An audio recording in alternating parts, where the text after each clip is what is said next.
Bonjour à tous et à toutes.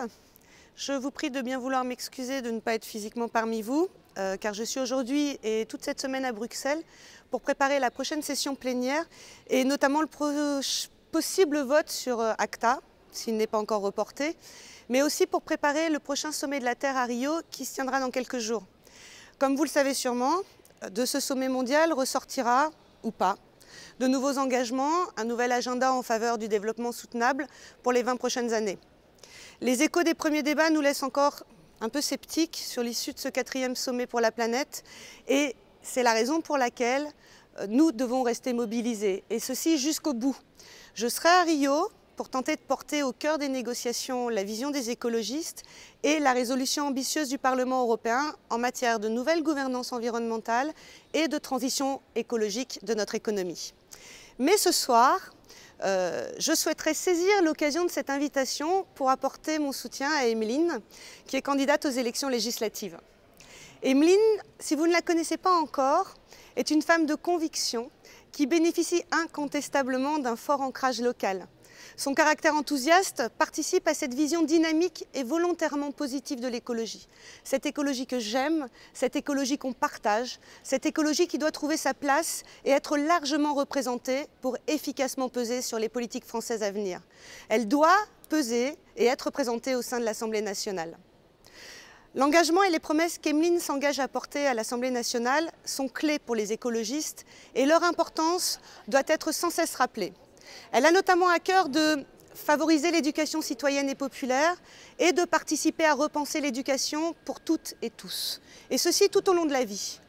Elle a également à cœur de promouvoir encore et encore l'emploi local, l'emploi non délocalisable, utile socialement et environnementalement, en repensant l'artisanat et en impulsant l'entrepreneuriat culturel.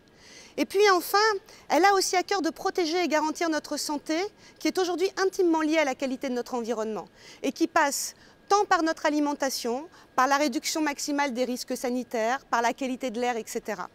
Autant de sujets qui font notre identité, nous, écologistes, des sujets que nous portons et qui font que nous avons un projet singulier.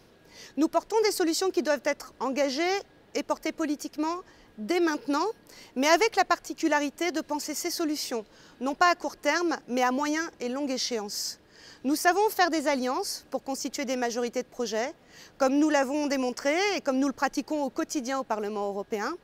Et ma conviction aujourd'hui, c'est que l'Assemblée nationale a besoin d'un groupe écologiste fort pour aiguiller, orienter, animer le débat et faire avancer la vision innovante et prometteuse que nous avons de la société. Nous, écologistes, avons besoin d'être à l'Assemblée nationale pour faire vivre plus encore notre projet politique et le partager avec les citoyens en nous immisçant dans une institution qui est le haut lieu de la représentation citoyenne en France. Ma conviction est encore et toujours que les perspectives d'avenir sérieuses pour sortir de la crise, c'est nous, écologistes, qui en détenons les clés. Notre responsabilité aujourd'hui est de partager ces solutions et de les faire avancer concrètement. Nos députés écologistes y contribueront. Emeline, cette jeune femme déterminée, peut y contribuer. Si vous, comme moi je le ferais si je votais à Lyon, votez pour elle les 10 et 17 juin prochains. Oui, les 10 et 17 juin, au premier et au second tour. Oui, au second tour. Pour une écologiste, une lyonnaise sur les bancs de l'Assemblée nationale. Tous mobilisés pour Emeline Baume à l'Assemblée nationale, on y croit et on fait tout ce qu'il faut pour ça.